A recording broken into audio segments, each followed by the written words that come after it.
And we are live. Welcome, everybody, to the highest rated edition of the Slate every single sinking week. And happy holidays, whatever it is you celebrate. I'm proud that you're celebrating something. The new year is just around the corner. This is the last time all three of us will be together before the calendar turns to 2022. Jeff Ulrich, T. Fowler. I'm Emerson Latzia, TP behind the scenes. Same with producer Eamon. Hello, everybody. Good to be here with you. We're going to talk a lot of football today. A lot of sports betting, a lot of DFS. Last Thursday night football game of the year is tomorrow. How are you doing today, Jeff? I'm doing great. I mean, it's basically like Blizzard where I live, but I've been grinding through some stuff. Did a little NBA talk actually this morning for another news outlet, and there's no NHL down. So I mean, I'm up for some football, man. I mean, we got like one football slate here, and then we kind of got a little break, but I'm pumped. I mean, it should be an interesting week. We're getting down to like the playoff stuff here for NFL. So it's always interesting when there's playoff spots on the line. Fowler, how are you doing today? Phil Ulrich, is there a sport you don't cover? I mean, you talking basketball makes me uncomfortable. Like just thinking of that, like don't ever do that around me. No, we need it because way back when, if you guys were fans of 2019's iteration of the Slate or the Sweat, you knew that Jeff and I were talking some CFL, baby. And those are some of my brighter moments in my career.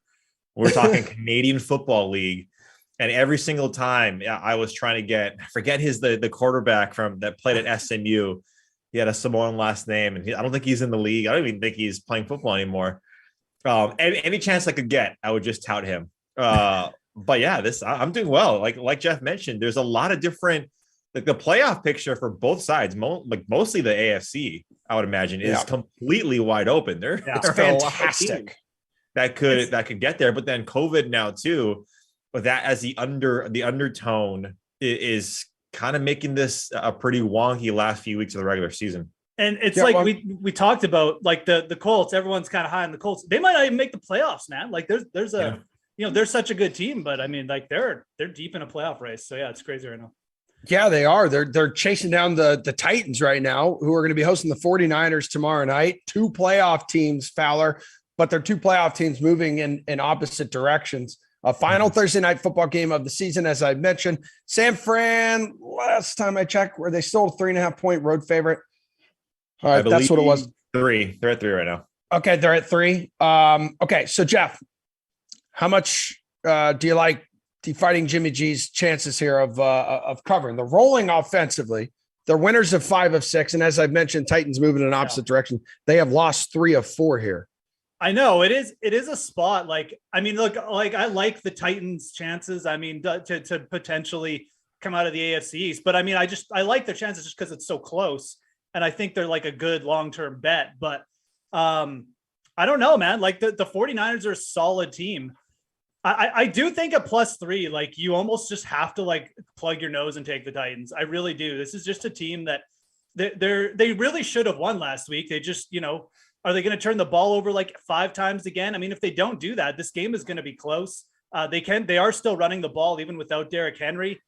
And their defense, like I said, it really has stepped up. So I see the +3 at home, and I just kind of feel like you have to take it. But I think this is going to be a close game. I'm going to side with the Titans on the spread right now, but like I'm not even sure if I'm going to bet this one. I just know that I don't think I can take the 49ers on the road here because I think the Titans just continually get discredited in the odds. And these are the type of games where everyone's just down on them and then they end up winning by a touchdown or something. Like Reed, the 49ers are also they're a really good road team this year. I don't know if they're I had the record in front of me earlier. I know at least ATS. I think they may be 5-2 straight up, but they're 4-3, I believe, ATS on the road this year. Yeah, I mean, they have the recipe, right? They have a great running game. They have a tight end that can catch everything that's thrown to him, and they're actually using him as not just a blocking tight end. And so they have the archetype to play well on the road. And their offensive line is playing decent enough. Trent Williams, we see what he's doing, after some scares last year. And too bad, I think Greg Ehrenberg, friend of the pod, he mentioned on Twitter saying that too bad you can't give comeback player of the year to an offensive lineman because he's playing extremely well. Having said that, I'm with Jeff here, especially if you can. I would wait too. I would wait until Tennessee. Maybe is that 3.5 earlier today or earlier in the week. It probably will get back up to that because the sentiment in the market is down in Tennessee. And what Jeff, he talked about a little bit earlier as well, is that this team they are still running the ball. Their defense is good where San Francisco is playing well, right? San Francisco is a running team. And the Titans have a good run defense. They have a good offensive line. The one thing that I worry about, though, is Saffold is out. And Nick Bosa, who's also playing really well. His futures odds on comeback player of the year have astronomically gone, really, really short from like 50-1 and plus 5,000 and now like plus 300. Yep. So it's crazy what he's doing. That scares me a little bit.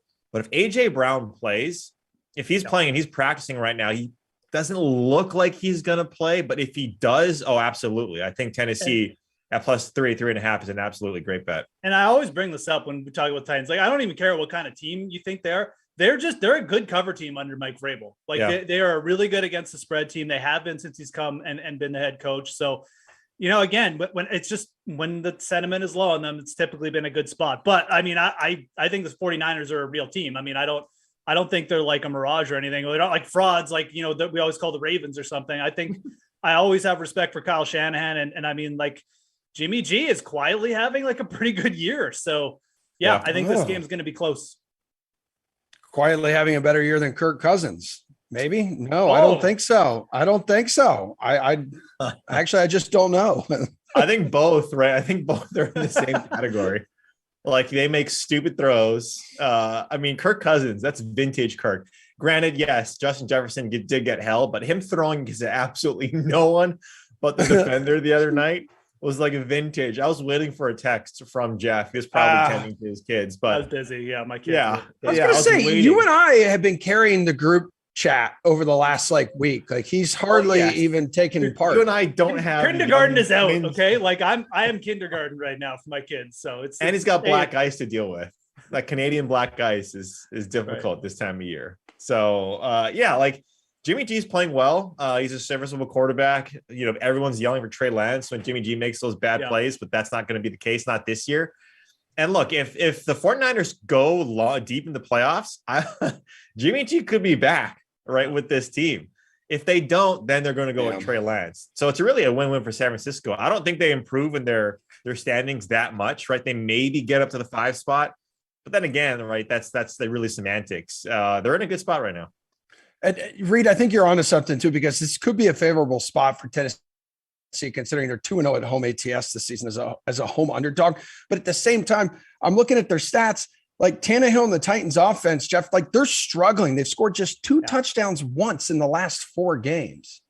Yeah, no, absolutely. And the thing is, like, they were moving the ball last week.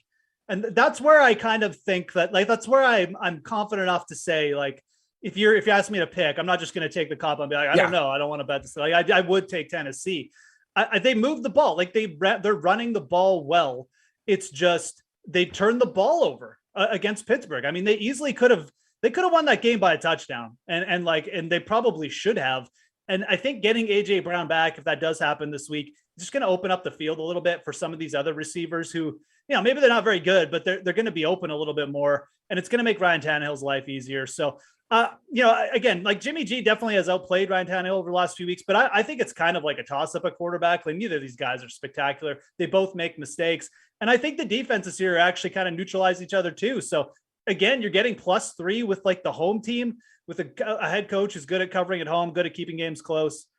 I think that spread, man, like it reads right. Like you get it up to 3.5 or 4, maybe even, and you wait, but like it's got the side has to be Tennessee here for me. Well, Emerson, you were talking about too, those turnovers. They have in the last 3 games more turnovers, 13, than they had in all games combined for the last 3. Right. That is absolutely killing them. And like they still had a chance to win that game against the Steelers. They still had a legitimate chance to win that game. If some of those go the other way, like if some of those lucky fumbles that we've seen with the Cardinals, right, over the entire year, that they're recovering their offensive fumbles at an unbelievable rate. If that goes for Tennessee, where they're recovering them, right? I mean, like I think it was 5 fumbles last week for Tennessee, and they lost 3. That I mean, if you mitigate those, right, even if you cut them down in half, then this is a team that can move the ball, and it's just well coached. Vrabel has these guys. They're like the Patriots light. They're not as good, right? They're not as well coached, but you know that Vrabel can get these guys in the right spots. And I would not be surprised if Tennessee at least covers, but then wins this outright. And not a whole lot of high totals either on the week 16 slate. Like this one, it was 44 earlier. It's 44.5 right now on the DK Sportsbook. Like Thursday night, the trend up until last week with that overtime game with the Chiefs and the Chargers. I mean, the trend had been just under. 2 run heavy teams. I think Jeff, as you've mentioned, they love to run the ball. They rank 3rd and 4th respectively when it comes to the percentage of running plays like called in a game. And I know we always joke you're Mr. Over, but this seems to be one that you'd want to target the under again. Yeah, I mean, but with just how inefficient like the Titans have been on the offensive side of the ball, it's pretty hard to really like the over here. And I tried to make the over work last week, but even against like a bad failing defense like Pittsburgh, they just couldn't score. They just couldn't, convert those chances. So I don't know. I mean, maybe this is a breakout session here, like, for the Tennessee offense, but I don't know why you'd want to be, necessarily going and trying to, catch a falling knife here and like this is the rebound spot. They're going to do it against San Francisco. It could happen. I don't think San Francisco's defense is that good that Tennessee isn't going to score points or couldn't break out a bit, but I'm just not really interested in this total. I think if anything at 44.5, you got to lean under like a 24-10 game. So it may be a touch too high, but I think right at 43.5, you've just got to say the line is correct. I'm not too interested in the total in this one. More interested in seeing how the spread plays out, or even the Titans money line, which we haven't touched on. I mean, you're getting like they're the division leader and they're like plus 145 at home, man. I mean, that's a lot of respect being given to San Francisco when you think about it like that. You agree with that, Reed? You just probably don't want to touch the total a whole lot. I mean, if AJ Brown is playing, then I like the over. Okay. Because the 49ers secondary is not good. They are not good. Then like Tennessee doesn't really have any pass catchers, right? To really exploit the deficiencies on the San Francisco side. If he's not, like I'm with Jeff, right? Yeah. Because if that's the case, then Tennessee is going to do what they've been doing for the last handful of weeks, and hopefully, right? Vrabel is saying, like, just do not turn over the ball, just hold on to the damn ball, and we'll win this 19-10. We'll win this, 20-13, some game like that. But if AJ Brown is playing, then I like this game going over. All right, guys. There's a Millie Maker available tomorrow night. There's a Millie Maker on Christmas as well. There's a Millie Maker on Sunday. So make sure all you guys and gals get in on that. $20 entry. Who's your captain? Who's a must start, Jeff? Let's see. Elijah Mitchell was ruled out earlier today. Oh, is he ruled out? Yeah. Okay. He is. I mean, I wasn't expecting him to play, so it's not like that big a deal. I just didn't know that he had been officially ruled out. Yeah, it's official. I mean, like realistically, I mean, the Tennessee Titans rush defense has been one of the best in the league, if not the best in the league over the last month. So I don't know I know San Francisco is very, very good at running the ball, and maybe Jeff Wilson Jr. is like a good sort of contrarian candidate, but for the San Francisco side of the ball, I don't even know if that's where I'd want to go. I think you definitely want to wait on this AJ Brown news because that's also where you attack San Francisco 49ers. Like, I feel like AJ Brown probably has the best matchup on the field here against the San Francisco secondary. So I definitely think he's a viable captain's candidate in this spot. And, like whoever scores for San Francisco, their offense has been good enough that they're going to put up points. So I think AJ Brown, again, unfortunately, we have to wait on this news, but he would definitely be my top choice if he's active and we get good news there. I think Ryan Tannehill could be like an interesting contrarian choice too on Tennessee. Just because he runs, he's so good at running the ball in the red zone. They design run rush plays for him. Obviously, they don't have Derrick Henry stealing all the touchdowns now. So I do kind of like focusing on those two for Tennessee. I feel like the points will be more concentrated there. For San Francisco, Debo is priced way, way up. You could look at like Brandon Ayuk against the weaker secondary. I think that's okay, but I think it's harder to pick and choose with San Francisco than it is with Tennessee. And I'd much rather be on the Tennessee side with those two players, assuming AJ Brown's healthy. And it kind of sucks for like Tannehill because his production was best when he was like throwing downfield, playing off of Derrick Henry's power running. Like he just has not been great since then. One of the best play action quarterbacks in the league. Oh, yeah. A couple of years, but I mean, when you got to put 8 in the box, 9 in the box to stop Henry, and then you're going to have one-on-one with AJ Brown, and then Julio Jones. That was the idea, right? That was like, how are you going to defend all these big bodies?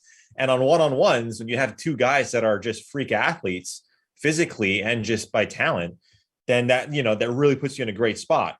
Then again, we get some injuries and it doesn't happen. But Jeff hit on something with Tannehill. Tannehill's got like a bunch of rushing touchdowns, in the last handful of games. If you take a look at his game logs, from week 10, the guy's got 3 out of 5 games where he's got a rushing touchdown. That type of floor is really, really nice. I mean, you're seeing 14 rushing attempts, about 50, 60 yards, a total in the last 3 games. That's really, really good from a perspective of Nick Bosa is going to be coming for you very, very quickly. So run out of there as fast as you can. So that's probably where I would go with if I'm going on the Tennessee side, even if AJ Brown is out if he's in more so than I like Tannehill, but I kind of like going with Jimmy G here. I think 15-6. I know that's high. And I know his numbers don't really beg you to think he's going to have a ceiling game, but like, look at his attempts too. This is a running team and he's got 30, 41, 23 attempts. Like that's not, the 23 obviously you don't like, but they didn't need that against Atlanta. They're, smoking them pretty early on, 31-13. But if we think this is going to be a decently close game, like we're talking about, kind of in this same range where the score is probably going to be around that, or if it has a chance where the defense is truly like both pass defenses aren't that great, then I kind of like Jimmy G because we know he likes to go to Brandon Ayuk. We know he likes to go to George Kittle. Deebo Samuel's getting more work in the pass game. If they can't run it, I kind of like Jimmy G in this spot just because of what he's doing so far. San Fran also offers some pretty damn good pass protection for him. And he gets the ball out quickly. What is going on back there? Oh, what we got? Georgie, who's winning Dude, here? Look at this. Winnie is like holding her down and choking her out right now. Yeah. I'm actually really impressed. Jeff and I anyway, we can get odds on it. Is Winnie like minus 300 or like? Yeah, because she's got about Georgie's got that wild eye though. She like you watch some of Sassy Springer content and Georgie, kind of has a mean streak in her. Yeah, don't be fooled by like her low-hanging fruit and just her saggy face. Like, no, she's quick and she'll bite your face off in a heartbeat. Anyone else you're looking to for DFS here? Like someone I guess you would stack with your captain, some value play, like anything else, guys, before we go to the Christmas slate, Jeff? So I think if you're captaining Tannehill, you can definitely look at a guy like Anthony Ferkser, who's starting to get a little bit more involved.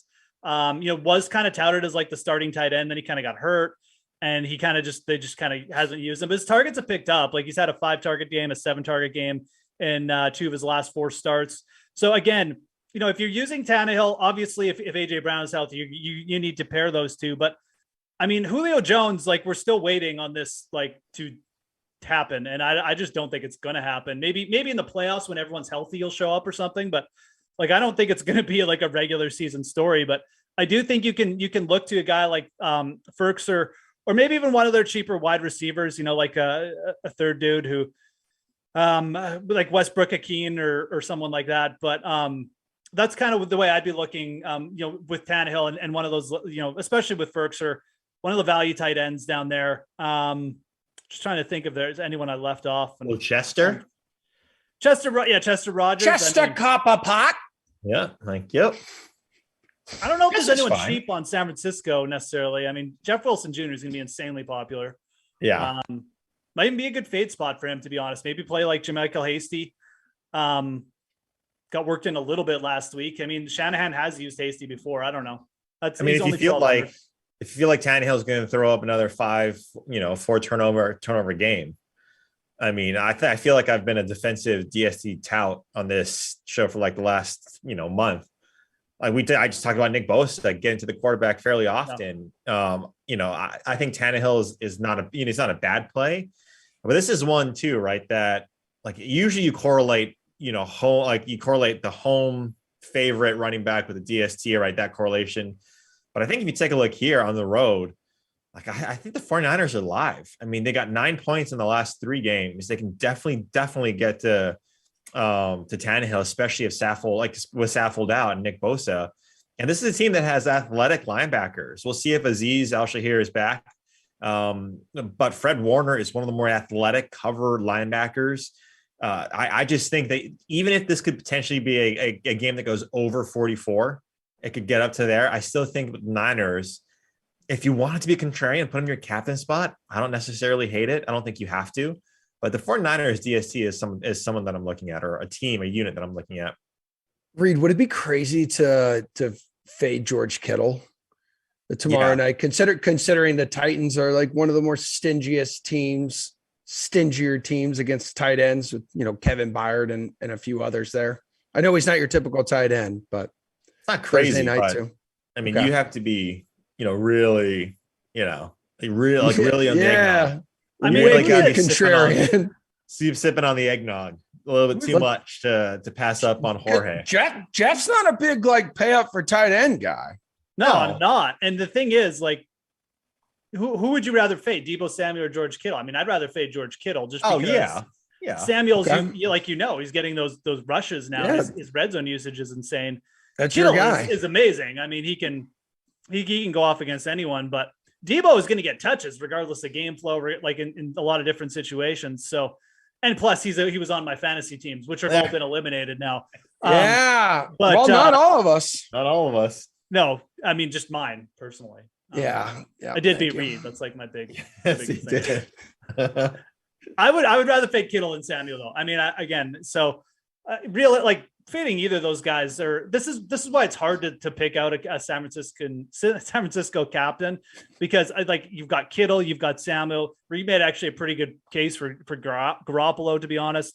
But Ayuk, I mean, he's shown up with 10 target games as well. So, matchup wise, I think this one sets up a little bit better for the wide receivers than Kittle, but realistically, San Francisco has 4 guys who you could really consider there.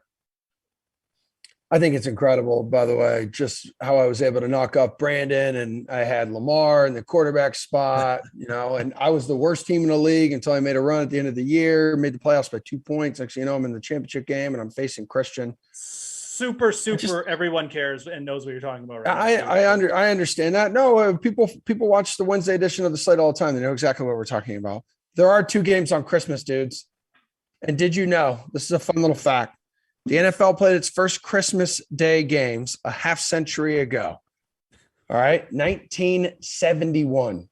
That included the longest game ever played, 82 minutes and 40 seconds, 7 hours of real time. Miami beats the Chiefs in 2 overtimes, AFC divisional round for its first postseason win in franchise history. Can you imagine sitting on your couch and watching in real time 7 hours for one football game? No. That's crazy, dude. That's terrible. You didn't have much else going on. It's you're on Twitter in 1971. I would have gotten divorced and then probably remarried in that time.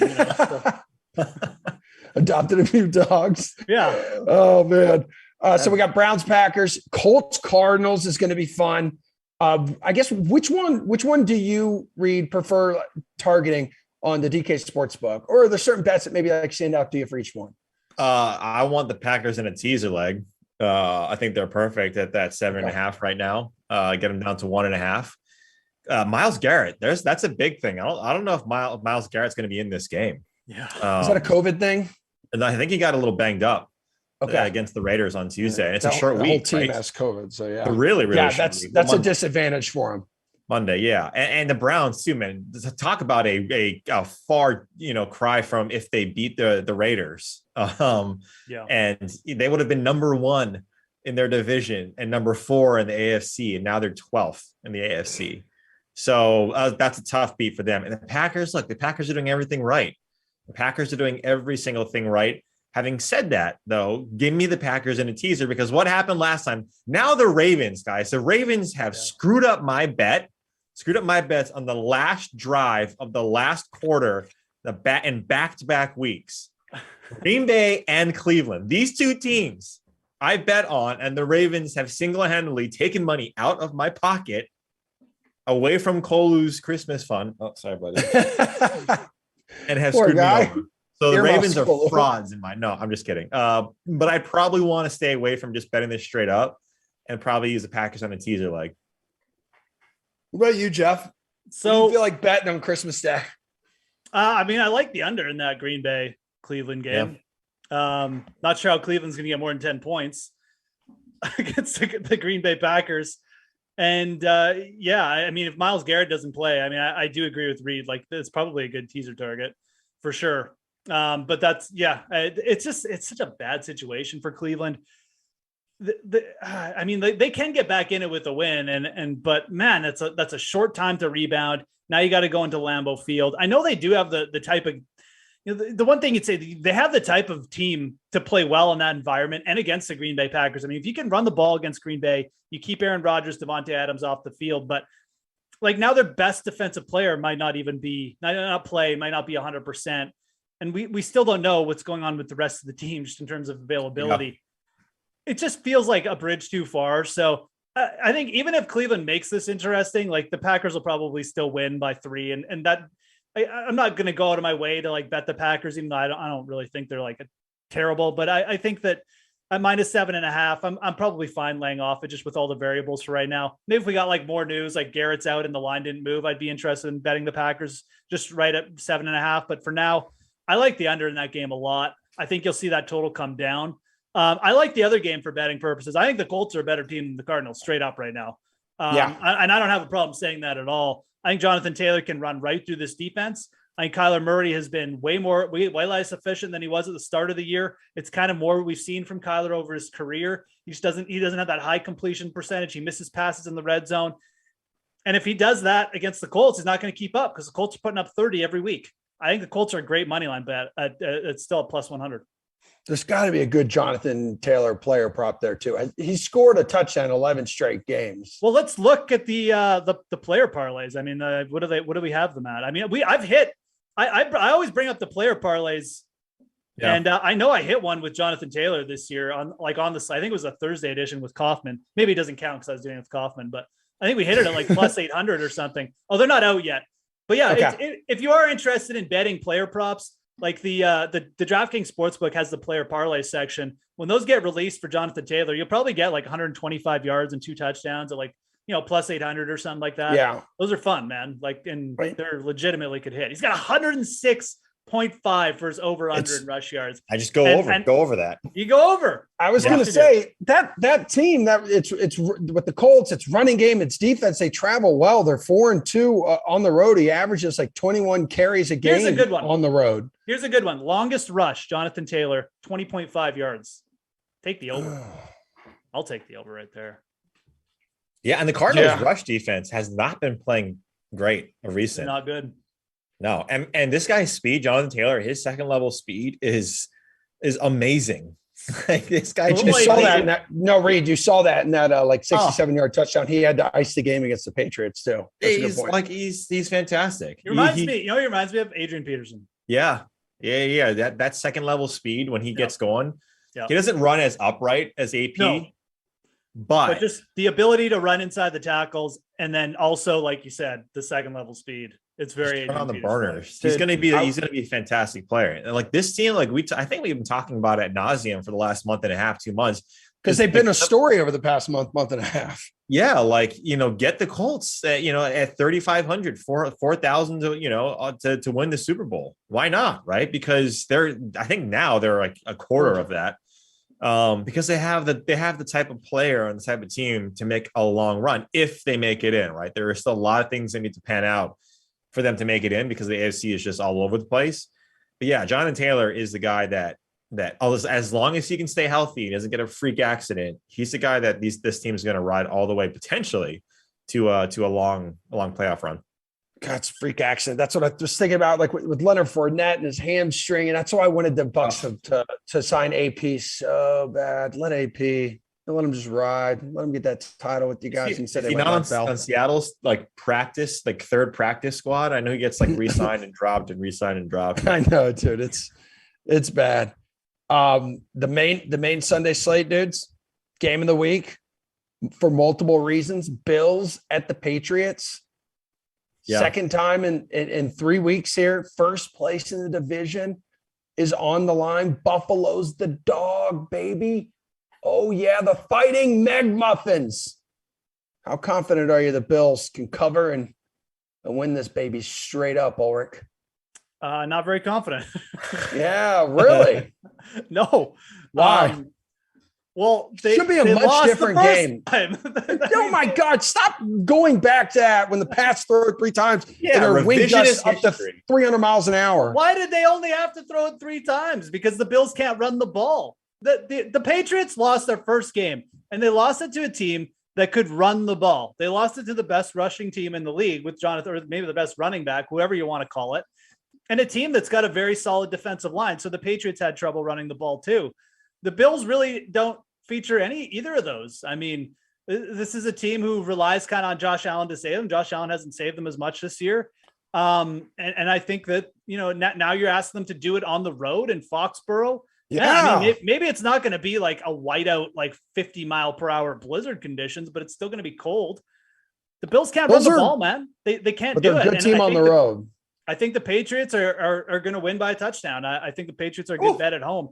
It's like the perfect spot too, because everyone's like, well, the Patriots can't beat the Bills twice. They just lost to the Colts last week. Maybe this team isn't as good as we thought. And now they're only 2.5-point favorites at home, basically saying these teams are equal or Buffalo is even better.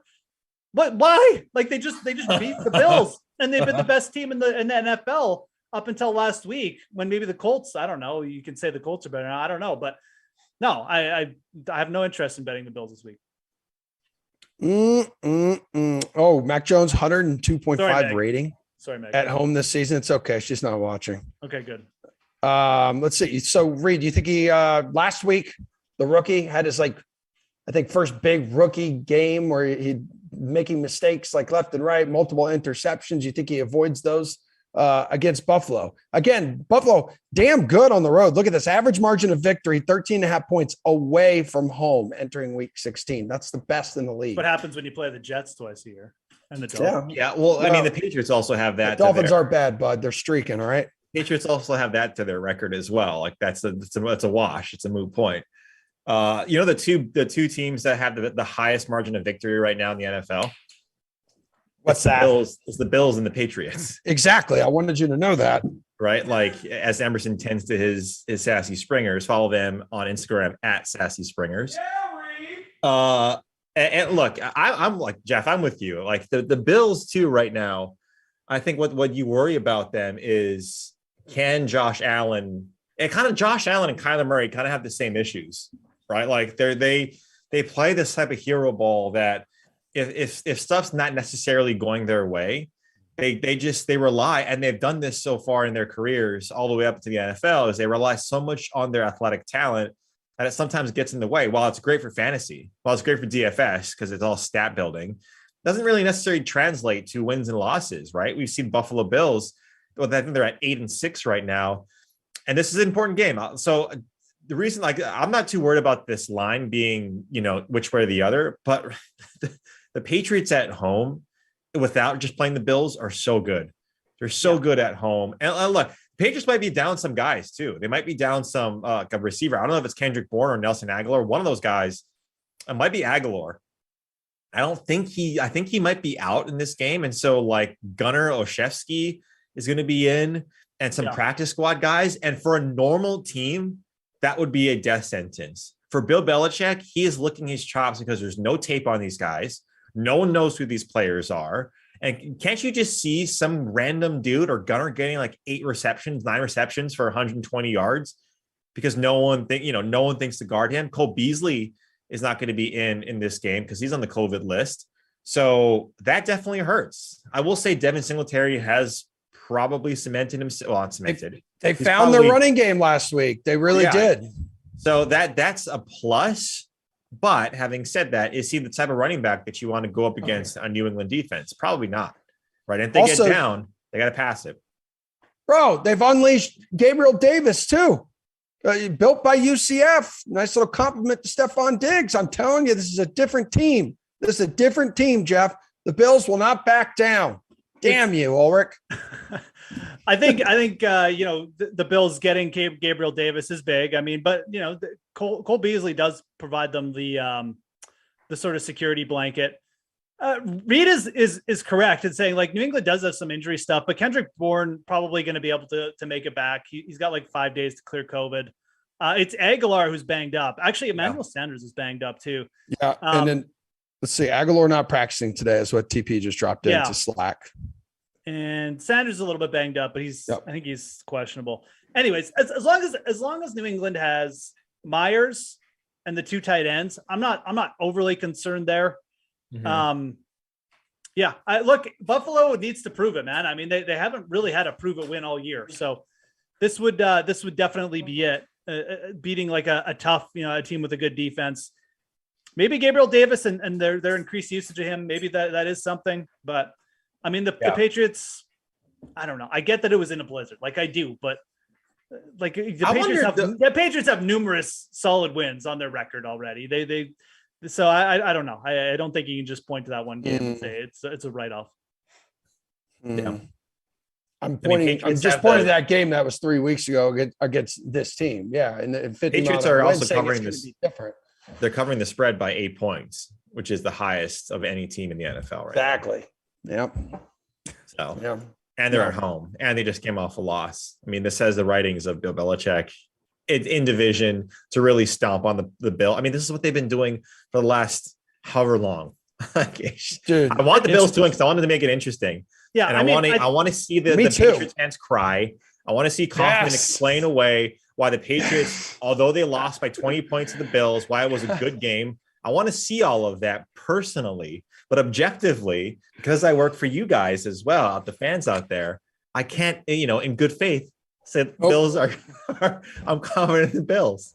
I want to see it for personal reasons, but I want absolute pain in Brendan Glasheen's eyes. Oh, it'd be fantastic. I want everything that he puts on the grill just to burn away and turn to ash because those fish sticks, whatever he puts on the grill, that are already pre-made. Jeff, outside of that one, is there? I guess what's the next most intriguing spread to you in week 16?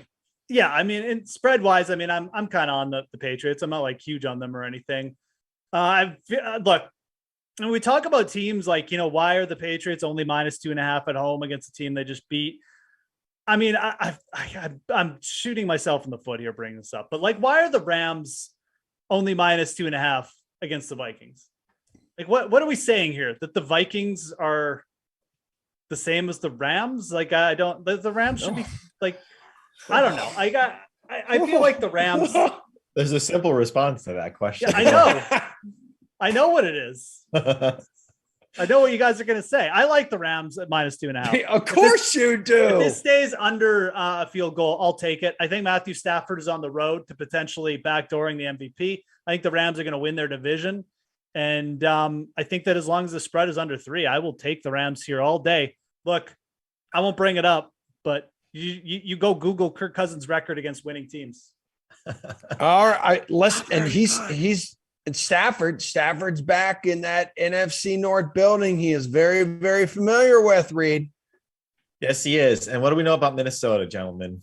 A couple of things. Kirk Cousins wins in prime time. He's 2-0 in his last 2 outings. Yeah. Huge You know, sample two size. touchdowns. He's got 2 touchdowns per game for like the last 8 weeks. So you can put 14 points up there on the board already. I kind of like That's the over fine. in this one. I like the over a lot in this one for 9.5. You know, Minnesota doesn't really have the secondary to keep up with the Rams.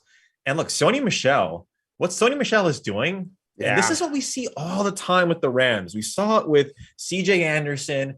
We saw it with Cam Akers last year when Darrell Henderson was the guy right at the beginning of the year, is that these fresh running backs, like, you know, PlayStation Michelle on Jeff's fantasy team, it's no longer.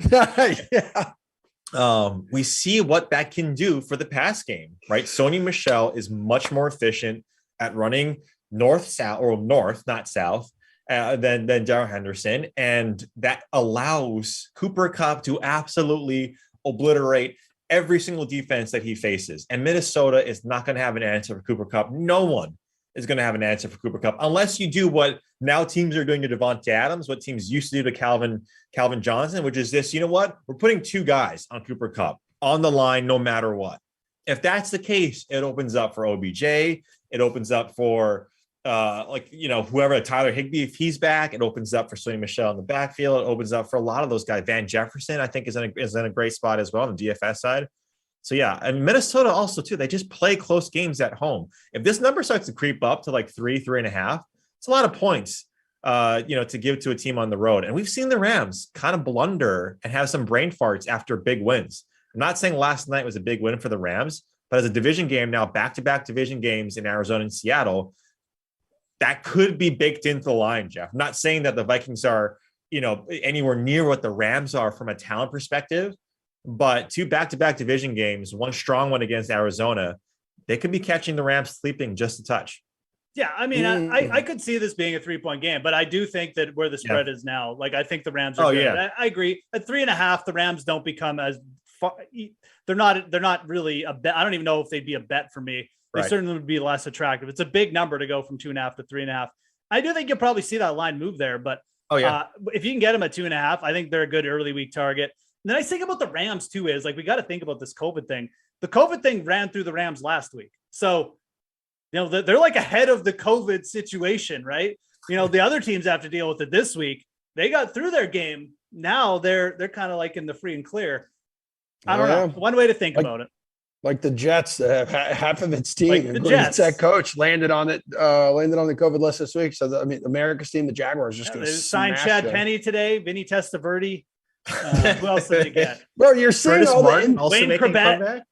Oh, dude, Corbett. it's crazy. The NBA teams are doing that right now too. Like Joe Johnson, who was drafted by the Celtics 20 years ago, was just signed to a 10-day contract. I'm waiting on the alert that Kevin Garnett was signed to a 10-day deal with the Celtics. I said earlier today, where is Joe Johnson and Lance Stevenson still playing, and why? I don't know, dude. Some of these teams have nobody else, though. They need Joe Johnson's going to play. That's the craziest thing about it. They're just out there playing in like D League still at like 37. I applaud it. It's great. Crazy. All right. One question I wanted to ask you is, like, how concerned are we here with Tampa Bay? Like, all these injuries. What were they favored? I thought I saw like 11 in the week. It was at around 10 now. This line is moved. It's like all over the place. It was 11.5, then it was 9.5, and now it's settled at 10 right now. So like there are some, like, is Mike Evans going to play? Like, Fournette's basically out the rest of the year, right? With the hamstring. Has that been official? I know Schefter tweeted that. He's not. He's out for the rest of the regular season. Okay, rest of the regular season. We know Godwin's out for the year with the torn ACL. It's just these guys are all beaten up. They are, but they're getting Antonio Brown back this week. True. My thing is, Fournette was almost Brady's like security blanket. He really was. He was like a receptions like machine too. So how concerned are you here, Reed, that I guess the Bucs can keep up that offensive power? Well, that's why you have a powerhouse like the Bucs. I mean, let's not mistaken too. Like that game for the Bucs really decimated them. Levante David too, one of their star linebackers, also got hurt in that game as well. So not only did they lose 3 of their top targets on offense, they also lost a captain and a linebacker who was essentially the anchor on that team. Right? That is massive. That is massive when it comes to stopping the run. That's massive to making sure that well, we can't stop the pass, but we can make teams, start passing. And, we did, that's huge. Having said that, right, it's just funny how, Bruce Arians can go back on his word from like way back when AB came on. I'll just leave it at that. I think it's just funny when it benefits you, and it makes sense. Yeah. But, for future perspectives, I don't honestly, guys, and I don't know if you guys are in the same camp. I tend to go with the Bucks in the futures. If we see the line move like Super Bowl playoffs and which way or the other, I would be tempted to jump on those, because the sentiment probably now is, well, Fournette's out, but we know Ronald Jones is someone who can come in and potentially give 75%, 60 to 75% of what Leonard Fournette does, right? Gio Bernard also got hurt as well. That's also massive. And that wasn't last game. That was the game previous, I believe. So Ronald Jones is going to be that guy. We saw Keyshawn Vaughn play. I don't think he's going to be factored in much, but they have players on that team. Mike Evans doesn't seem to be out for a long extended time. Gronk is still there. You're probably going to see more OJ Howard, more Cameron Braden there, and AB's coming back. Like, this is still a team that can make some moves in the playoffs. And I would venture to say that I'm not as down, even though Godwin and Fournette are massively important. You still got the best player that's ever come across our eyes, for the last 50, 60 years, and Tom Brady. Yeah. I thought you were going to say Ronald Jones. Never mind. No. I thought you were going to say Brashad Perriman. Sorry. No, Brashad Perriman. No. No, it's Tom Brady. Like, you still have that guy, and he is going to get his team well prepared. And I'd be scared if I were the Panthers, because Tom Brady will be on a mission. Ulrich, a little nervous. No, yeah, super nervous. I agree with all that. I mean, you just look at the Bucks roster, right? Like, you're like, oh my God, okay, these wide receivers are out. Oh, well, there's Antonio Brown. Oh, by the way, they did actually sign Brashad Perriman, has been with Bruce Arians and actually been productive. Oh, by the way, Tyler Johnson, Scotty Miller, who runs like a 4.3, is still there. Okay, well, and then, oh, by the way, they have like OJ Howard sitting there as their third tight end, who's like actually very talented. So then why couldn't they do anything against the Saints? You're naming all these guys that they have like on because it's in-game. It's an in-game thing. You can't switch all these guys in the fly, asking Tyler Johnson to come in cold. It's called in-game adjustments. Did you ever play football before, bro? No. I hate to say this, but look at Jeff. I don't think he's football.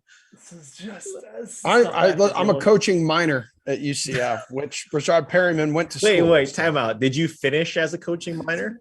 Yeah, I finished as a coaching minor. Did you finish? I have it. Now I started as a theater major with broadcast journalism, and then I had to add a minor, and I said, okay, I'm going to do coaching, and I focused on football. Anyway, go ahead, Emerson just graduated last year. It took him 12 years to get his undergrad. Congrats, by the way. Look, I think you give the Bucks didn't adjust well last week, but I mean, look, I'm sorry, the Carolina Panthers defense is not the New Orleans Saints. Let's throw that out there. Carolina has been brutal. I think Tampa Bay does bounce back. I don't know about looking at them in the futures. They're just because they're not priced. Like, if they were behind the Rams, if they switch spots with the Rams, I definitely would get on that. But they're still plus 330 only to win the division. I just think that I'd rather dip down and take some of that value. But I definitely get on them next week, or this week, I should say, against Panthers. I think they'll bounce back quick. One last game that I'll mention is Detroit. Yep. Detroit, even though Jared Goff, Super Bowl quarterback Jared Goff, not Super Bowl winning. All these guys do is all the Lions do is cover. Yeah. And against the Falcons, Jeff's favorite team, the Falcons. Like, there's three teams, and I'm looking at this from George, at PFF_George. There's three teams that are better than the Lions in ATS. It's the Packers, the Cowboys, the Cardinals, Colts, and Patriots. That's it. And you talk about those teams on the level of where the Lions are, all this team does is cover. Biting kneecaps and covering spreads, man. Right, man. The Lions. Welcome to Detroit. They just beat the Cardinals. Come on. I missed the Tevin Coleman days in the Falcons franchise. The problem with the Lions this week is, like, if Tim Boyle starts, I mean, legitimately, like, he might be the worst quarterback in the league. I mean, like, he's that bad. So I don't know. I mean, like, everything Reed said. Did you see Gilbert Grape last night? Gilbert was not great. Gilbert Grape last night. Like 10 points, man. What are you talking about? It's like the year he threw it up. He threw it up. That actually would have been an easy touchdown had he led his guy. Okay, listen. I'm telling you, Tim Boyle is probably worse than Garrett Gilbert, so that gives you an idea. But I mean, like, at this line at 4, I think I was interested in Atlanta because you have the specter of the backup quarterback playing. But at 6, like Atlanta, like how can you take the Falcons to cover a 6-point spread? So I don't know. This is one I'm just going to lay off unless we get some late golf news. Then I'll probably jump on the Lions or something. But I don't. I'm going to lay off this one. Swift is practicing. Okay, that's good to know. Also, I'm definitely betting Charlie Woods to win the 2030 Masters. After what we saw last week. We have to go. We're being told to wrap, but that was very fun. Wrap it up, guys. Both of you, I love you so much, and it's been an amazing year with both of you, and I cannot wait to keep screwing this thing up in 2022. Oh, when we come back in January, Emerson will be able to talk golf events too. So, yep, that is sick. I can't wait for that. Maybe we'll talk about the gift that you supposedly sent to my dogs for Christmas. We'll figure it out. All right. Love you guys. Thank you so much. Toodaloo, everybody. Have a great Christmas. Happy holidays. Happy New Year. Thank you. All right. Thanks. Bye. Thank you. Bye. Bye.